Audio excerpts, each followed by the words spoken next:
सुशील कीड़िया जुड़े हैं, उनसे समझते हैं मार्केट का setup. Sushil ji, good morning.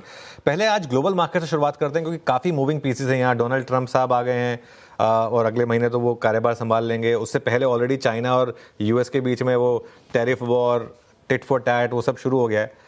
ऐसे में ग्लोबल सेटअप को कैसे देख रहे हैं आप? अनुज, बड़ी घातक सी चार्ट्स हैं ग्लोबल। और इसका मतलब ये नहीं कि अगर अमेरिका में मैं बहुत बड़ा करेक्शन होता देख रहा हूं तो इसका इमीडिएट मतलब है कि तुरंत की तुरंत निफ्टी भी उतना गिर जाएगा। उस पर हम बाद में आएंगे।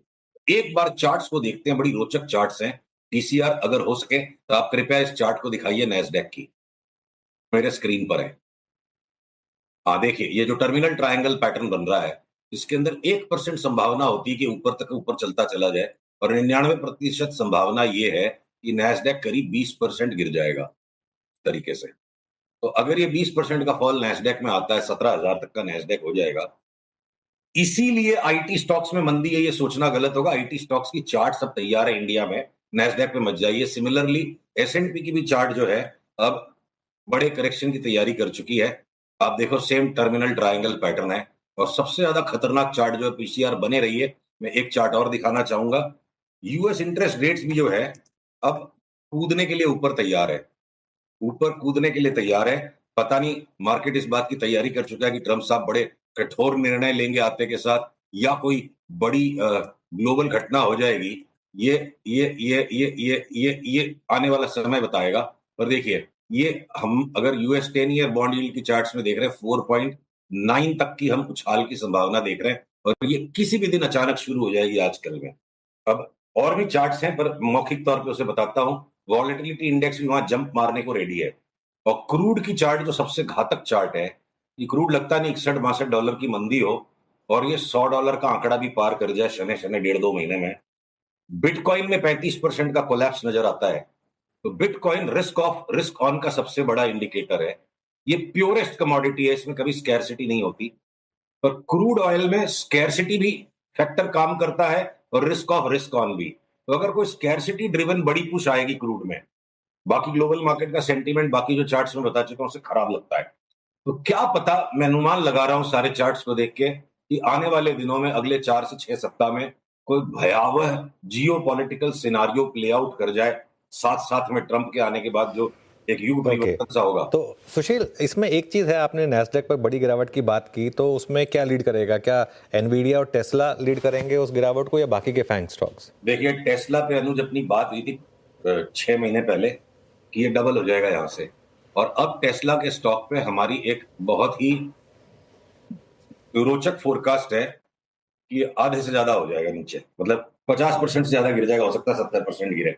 और कल एलॉन मस्क ने एक बड़ा रोचक सा ट्वीट कर दिया, शॉर्ट सेलर्स की जान जा रही है। एलॉन मस्क मेरे को लगता है सट्टा बहुत बढ़िया करता है। जैसे बिटकॉइन में और डोजी कॉइन में भी लास्ट 2-3 साल उनकी बड़ी टाइमली ट्वीट्स होती थी। तो ये जो शॉर्ट स्क्वीज का अंत आ रहा है टेस्ला में, और मुझे लगता है कि टेस्ला $100 के नीचे चला जाएगा, आज की तारीख में $400 के आसपास है। तो एक बहुत बड़ा कोलाहल मच सकता है ग्लोबल मार्केट्स में। और ये जो कॉन्सेंसस है ना कि गवर्नमेंट फेवरेबल आ गई, और ये पॉजिटिव गवर्नमेंट होती है नॉर्मली स्टॉक मार्केट्स के लिए, टैक्सेस के लिए, और बिटकॉइन भी भाग जाएगा और टेस्ला भी भाग जाएगा क्योंकि इलॉन मस्क की तो बल्ले बल्ले है। वो बल्ले बल्ले में सारी दुनिया लेगी, तो शाणे बेचेंगे। ऐसी चार्ट्स का सेटअप हमें लगता है। पर उतनी एक्सट्रीम चार्ट्स इंडिया में नहीं है। हो सकता है इंडिया मार्केट एक वापस डीकपलिंग का नया दौर दिखा दे कि एक माइनर करेक्शन ही दे और निफ्टी नया लो न बनाए। हो सकता है बैंक निफ्टी पिछले लो को एक बार रीटेस्ट करे मैक्सिमम। तो इंडिया के मार्केट्स और ग्लोबल मार्केट्स में कुछ डिस्कनेक्ट बन सकता है, ऐसी चार्ट्स में अभी संभावनाएं लगती है। चलिए, अब इंडियन मार्केट पे आ जाते हैं। सुशील, ये तो बड़ी बात हो गई। निफ्टी पर क्या बॉटम बना, और क्या अब हम वापस ऑल टाइम हाई पर जा रहे हैं? और बैंक निफ्टी, यहाँ पर क्या व्यू बन रहा है? तो अनुज, ऐसा है कि विरोधाभास हैं और उन्हें हमें सतर्कता के साथ अपने माइंड में रख के चलना पड़ेगा। एक तरफ तो निफ्टी की अगर हम लॉन्गर टर्म व्यू ले 6 महीने वाली, तो भाई 27,000 की चाल शुरू हो चुकी है। जो ये बॉटम बना था 23,273 के आसपास, 23,270 पे जो बॉटम बना था, लगता है कि वो 27,000 तक हम जाएंगे, 27,200 तक।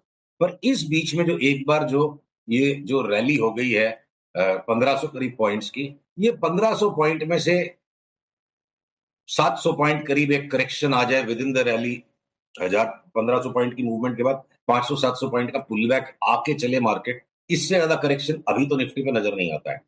उसमें हो सकता है कि कुछ स्टॉक्स बहुत ज्यादा करेक्शन दे देंगे और कुछ स्टॉक्स जैसे रिलायंस जैसा स्टॉक बिल्कुल पकड़ ले, बाजार को घटे ही नहीं और इसलिए निफ्टी की फॉल डैम्पेन हो जाएगी। पर सेम कॉन्फिडेंस मुझे बैंक निफ्टी के पैटर्न्स पे नहीं आ रहा है। बैंक निफ्टी अगर अगर पीसीआर वापस चार्ट दिखाए, मेरा अनुरोध मान ले, तो चार्ट के सारे बात शब्दों में ज्यादा स्पष्ट हो जाती है। बैंक निफ्टी कोई 200-400 पॉइंट की उछल कूद अभी भी दिखा दे, थोड़ी सी माने तेजी का रुख बनाए रखे 2-4 दिन, तो कोई बड़ी बात नहीं होगी। तो जो स्प्रेड है ना, बैंक निफ्टी लगता है कि एक बार बड़ी तेजी पकड़ने के पहले वापस 49,000 के आसपास जाने की रिस्क लगती है। तो अगला करेक्शन आए, उसमें हो सकता है लार्ज बैंक्स में ज्यादा करेक्शन आ जाए और आईटी के स्टॉक्स में बड़ा करेक्शन आ जाए और एफएमसीजी और रिलायंस बाजार को संभाल ले, निफ्टी को संभाल ले।